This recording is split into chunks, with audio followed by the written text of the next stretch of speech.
রাজশাহীতে দারুস সালাম মাদ্রাসার শিক্ষক ও শিক্ষার্থীরা ইসরায়েলের গণহত্যা বন্ধ ও স্বাধীন ফিলিস্তিনি রাষ্ট্র প্রতিষ্ঠার দাবিতে বিক্ষোভ মিছিল করেছে।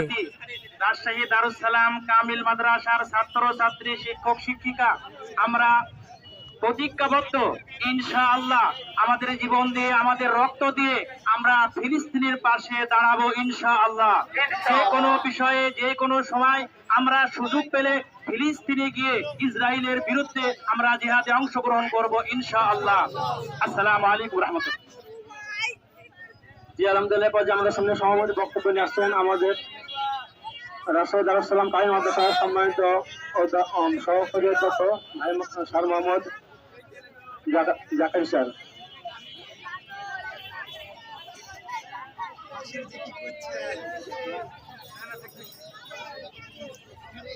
সংগ্রামী ছাত্র জনতা, যখন বিশ্বের মানুষেরা শান্তিপূর্ণভাবে ঘুমায়, তখন মুসলমানরা থাকে তাদের জীবনের স্বপ্ন নিয়ে জায়নামাজে। তখন বাতিলরা বোমা ফেলে ফিলিস্তিনবাসীকে নিশ্চন্ন করার জন্য বোমা ফেলে।